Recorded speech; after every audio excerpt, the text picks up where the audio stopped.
আমরা আজকে যে অনুষ্ঠানে একত্রিত হয়েছি এটা সিরত সম্মেলন। নবীজির জীবনের দুইটি দিক, একটি হচ্ছে সুরত আর একটি হচ্ছে সিরত।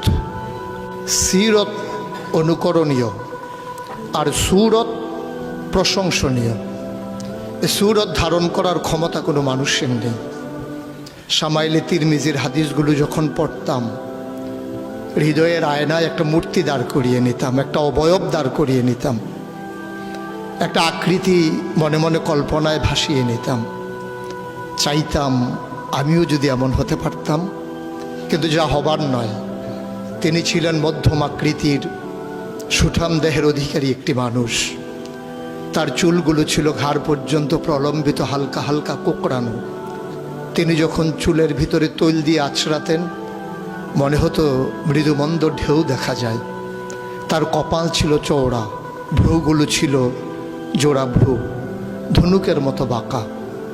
চোখের পাতাগুলো ছিল ফুটন্ত গোলাপের গোলাপি রঙের এক একটি পাপড়ির মতো। তিনি কখনো বা যখন চোখের পলক ফেলতেন, মনে হতো মৃদুমন্দ বাতাসে গোলাপ পাপড়ি যেন দোল খাচ্ছে। তার চোখের সাদা অংশ ছিল রক্তিমাভ সাদা, কালো অংশ ছিল কৃষ্ণ কালো। তার নাকটা ছিল খাড়া, নাকের ছিদ্রগুলো ছিল ছোট ছোট। নাকের নিচে ছিল সরু চিকন গোঁফ, গোঁফের নিচেই সেই গোলাপি রঙের ঠোঁট। তার ঠোঁটগুলো যখন কখনো বা মুচকে হাসত, গোটা পৃথিবীর মানুষ অবাক বিস্ময়ে দেখত গোটা পৃথিবীতে যেন বিজলি চমকিয়েছে। তিনি কখনো বা যখন এই রাস্তা দিয়ে হেঁটে যেতেন, 1 মাস পরেও কখনো যখন সাহাবা হাঁটতেন, তার গায়ের জান্নাতি গন্ধ তারা পেতেন। মায়েরা উম্মাহাতুল মুমিনিন যারা, তারা নবীর যখন কখনো এই ঘামে ভেজা শরীর নিয়ে ঘরে ঢুকতেন, কপালের ভিতরে মুক্তোর দানার মতো ঘামগুলো যখন জমে থাকতো, মায়েরা ছোট্ট শিশি খুঁজে সেই ঘামগুলো শিশিতে ভরে জমা রেখে দিতেন, কখনো বা ঈদে কোনো অনুষ্ঠানে যেন আতর হিসেবে ব্যবহার করতে পারেন। এই সুরত ধারণ করা কোনো মানুষের সাধ্যর বাইরে। কখনোই কোনো মানুষ এই সুরত ধারণ করতে পারবে না চেষ্টা করলেই। কিন্তু তার সিরত যেটা অনুকরণীয়, অনুপম আদর্শ।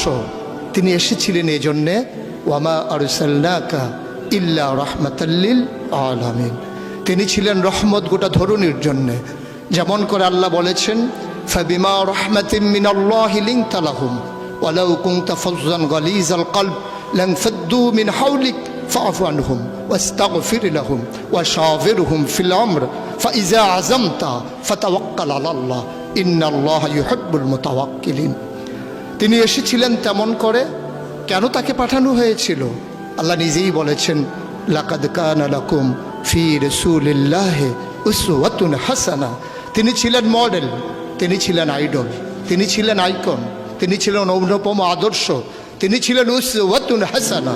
তিনি গোটা মানব জাতির জন্যে সকাল থেকে সন্ধ্যা, রান্নাঘর থেকে সংসদ ভবন, তার জীবনের ব্যক্তি জীবন, পারিবারিক জীবন, সমাজ জীবন, রাষ্ট্রীয় জীবন, অর্থনৈতিক জীবন, ইন্টারন্যাশনাল রিলেশন, সকল ক্ষেত্রে তিনি ছিলেন আদর্শ, তিনি ছিলেন মডেল, তিনি ছিলেন আইকন।